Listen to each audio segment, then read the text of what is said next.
One Crazy Summer, Chapter 32. Afua. Delphine, Vanetta, and Fern, get up out of that bed. Come on, y'all, it's time to go. No one wanted to get out of bed. No one wanted to go.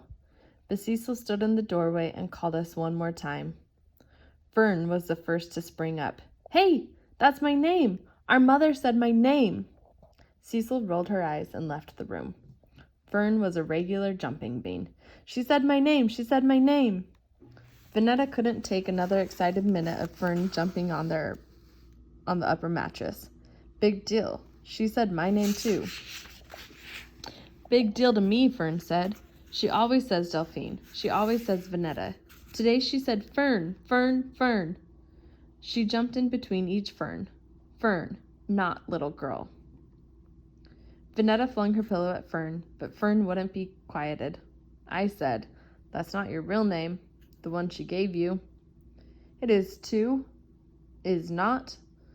We kept it up, Vanetta and I on the same side for a change. "Is too." Then I broke it by saying, "Your name is Afua." I wasn't known for joking. That sobered them as much as Fern's name, which they both mouthed. Afua. "Take that back, Delphine," Fern said. "My name's not Afua, it's Fern." Vanetta pointed at her. "Aha! Afua, Fooey, chop suey, little Fooey, all over my shoey." Fern turned red. This was the part where I was supposed to shut Vanetta up and take Fern's side. Instead, I said, "Get used to it. Your name is Afua, as in Delphine, Vanetta, and Afua." Fern balled her fingers into a fist and punched me in the stomach.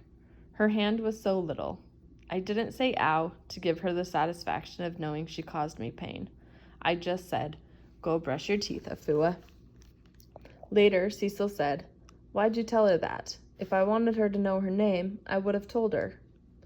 I couldn't tell if Cecil was really annoyed or if she was just fussing.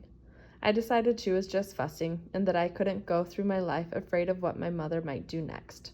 I shrugged and ate my cereal. Delphine, Vanetta, Afua, and Nazila. Some names made up, some not.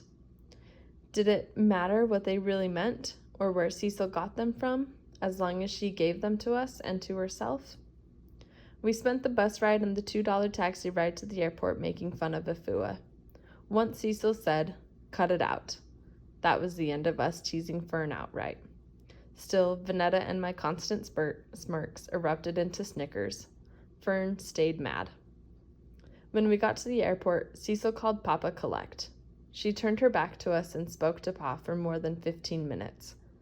Big Ma wouldn't be happy about the cost of the collect call, but I doubted Papa minded. While we waited for Cecil to finish speaking with Pa, a white man came by and said how cute my sisters and I were in our matching outfits. He still had film left over from his sightseeing trip and wanted to use the last of it to take a picture of us. "Pretty girls smile pretty," he said. I could tell he was a nice man, but Cecil put a stop to it while Vanetta adjusted her hairband, already posing for the cover of Jet. Cecil stood in front of us and said, "They're not monkeys on display." The nice man tried to apologize, but Cecil wouldn't hear it. "How'd you like it if some strange man came snapping pictures of your daughters?" I felt bad for him, but I knew Cecil had to step in. Any mother would have at least done that. We sat in comfy waiting room seats without talking for almost half an hour. The hands on the big clock moved so slowly. Fern nodded merrily like she was answering herself or singing, kind of like Cecil tapping out beats with her pencil. Vanetta fiddled with her hairband or twirled her longest braid around her finger. I followed the janitor, pushing his dry mop along the floor as people carrying travel bags danced around him or found seats. I stopped glancing up at the big clock or down at my Timex. I didn't have to.